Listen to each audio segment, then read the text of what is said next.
Chapter 4 Turkish Delight. "But what are you?" said the queen again. "Are you a great overgrown dwarf that has cut off its beard?" "No, your majesty," said Edmund. "I never had a beard. I'm a boy." "A boy?" said she. "Do you mean you are a son of Adam?" Edmund stood still, saying nothing. He was too confused by this time to understand what the question meant. "I see you are an idiot, whatever else you may be," said the queen. "Answer me once and for all, or I shall lose my patience. Are you human?" "Yes, your majesty," said Edmund. "And how, pray, did you come to enter my dominions?" "Please, your majesty, I came in through a wardrobe." "A wardrobe? What do you mean?" I opened a door and just found myself here, your majesty," said Edmund. "Ha!" said the queen, speaking more to herself than to him. "A door. A door from the world of men. I have heard of such things. This may wreck all. But he is only one, and he is easily dealt with." As she spoke these words, she rose from her seat and looked Edmund full in the face, her eyes flaming, and at the same moment she raised her wand. Edmund felt sure she was going to do something dreadful, but he seemed unable to move. Then, just as he gave himself up for lost, she appeared to change her mind. "My poor child," she said in quite a different voice, "how cold you look. Come and sit with me here on the sledge, and I will put my mantle around you, and we will talk." Edmund did not like this arrangement at all, but he dared not disobey. He stepped onto the sledge and sat at her feet, and she put a fold of her fur mantle around him and tucked it well in.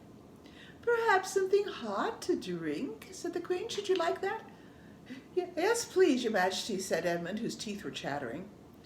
The queen took from somewhere amongst her wrappings a very small bottle, which looked as if it were made of copper. Then, holding out her arm, she let one drop fall from it onto the snow beside the sledge. Edmund saw the drop for a second in midair, shining like a diamond. But the moment it touched the snow, there was a hissing sound, and there stood a jeweled cup full of something that steamed. The dwarf immediately took this and handed it to Edmund with a bow and a smile. Not a very nice smile. Edmund felt much better as he began to sip the hot drink. It was something he had never tasted before, very sweet and foamy and creamy, and it warmed him right down to his toes. "It is dull, son of Adam, to drink without eating," said the queen presently. "What would you like best to eat?" "Turkish Delight, please, your majesty," said Edmund.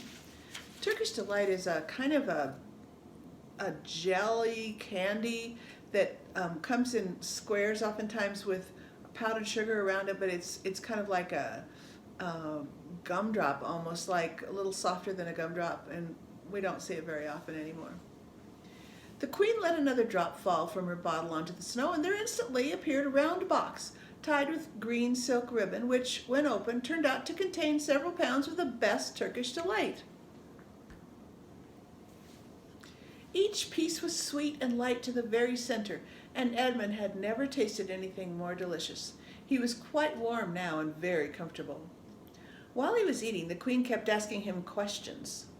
At first Edmund tried to remember that it is rude to speak with one's mouth full, but soon he forgot about this and thought only of trying to shovel down as much Turkish Delight as he could. And the more he ate, the more he wanted to eat, and he never asked himself why the queen should be so inquisitive. She got him to tell her that he had one brother and two sisters, and that one of his sisters had already been in Narnia and had met a faun there, and that no one except himself and his brother and his sisters knew anything about Narnia. She seemed especially interested in the fact that there were 4 of them, and kept on coming back to it. "You are sure there are just 4 of you," she said, "2 sons of Adam and 2 daughters of Eve, neither more nor less?" And Edmund, with his mouth full of Turkish Delight, kept on saying, "Yes, I told you that before," and forgetting to call her your majesty, but she didn't seem to mind now. At last the Turkish Delight was all finished, and Edmund was looking very hard at the empty box and wishing that she would ask him whether he would like some more. Probably the queen knew quite well what he was thinking, for she knew, though Edmund did not, that this was enchanted Turkish Delight, and that anyone who had once tasted it would want more and more of it, and would even, if they were allowed, go on eating it until they killed themselves. But she did not offer him any more. Instead, she said to him, Son of Adam, I should so much like to see your brother and your two sisters. Will you bring them to me? I'll try, said Edmund, still looking at the empty box, because if you did come again, bringing them with you, of course, I'd be able to give you some more Turkish delight. I can't do it now. The magic will only work once. In my own house, it would be a different matter. Why can't we go to your house now? Said Edmund. When he had first got onto the sledge, he had been afraid that she might drive away with him to some unknown place, from which he would not be able to get back, but he had forgotten about that fear now.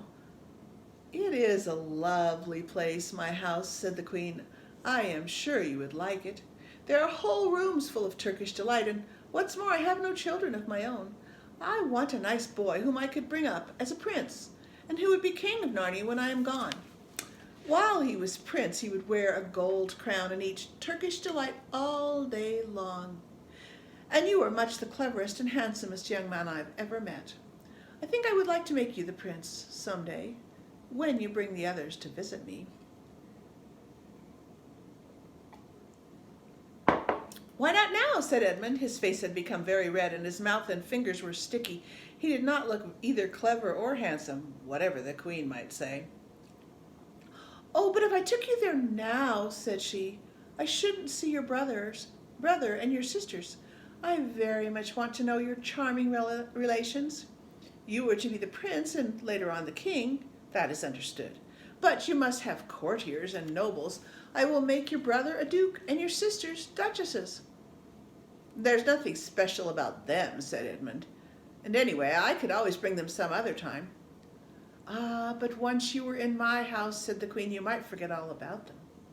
You would be enjoying yourself so much that you wouldn't want the bother of going to fetch them. No, you must go back to your own country now and come to me another day with them, you understand.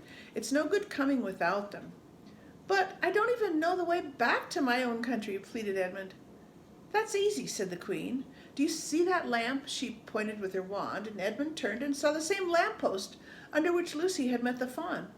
Straight on, beyond that, is the way to the world of men.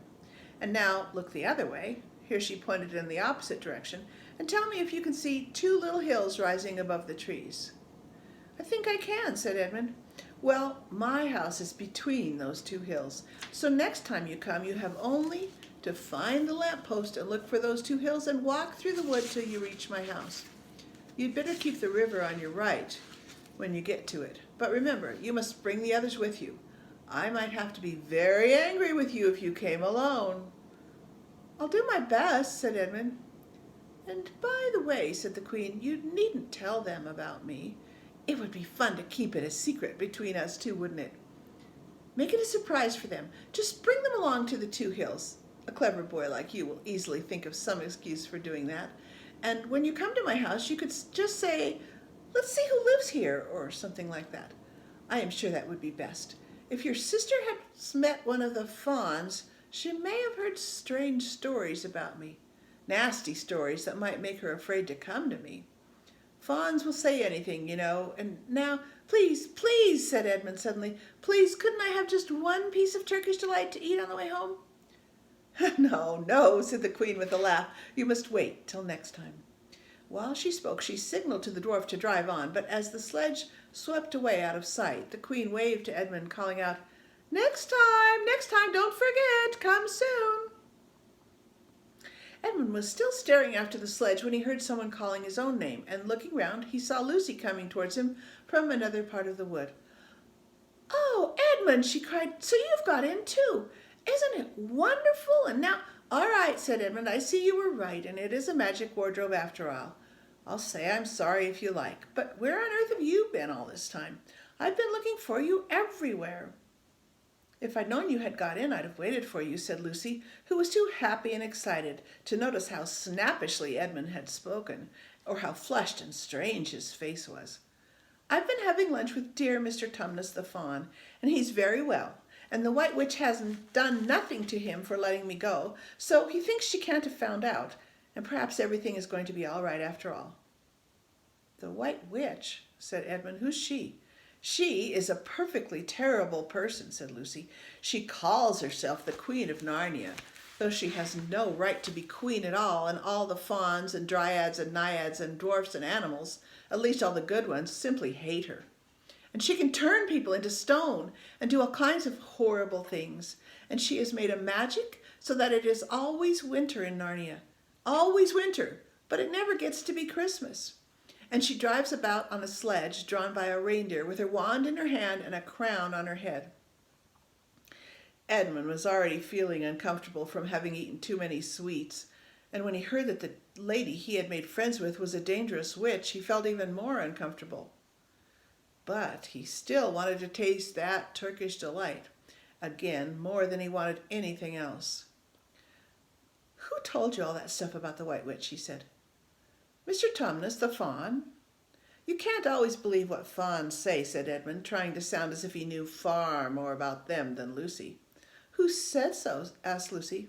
"Everyone knows it," said Edmund. "Ask anybody you like, but it's pretty poor sport standing here in the snow. Let's go home." "Yes, let's," said Lucy. "Oh, Edmund, I am so glad you've got in too. The others will have to believe in Narnia now that both of us have been there. What fun it will be." But Edmund secretly thought that it would be not as good fun for him as for her. He would have to admit that Lucy had been right before all the others, and he felt sure the others would all be on the side of the fauns and the animals. But he was already more than half on the side of the witch. He did not know what he would say or how he would keep his secret once they were all started to talking about Narnia. By this time they had walked a good way. Then suddenly they felt coats around them instead of branches, and the next moment they were both standing outside the wardrobe in the empty room. "I say," said Lucy, "you do look awful, Edmund. Don't you feel well?" "I'm all right," said Edmund, but this was not true. He was feeling very sick. "Come on then," said Lucy. "Let's find the others.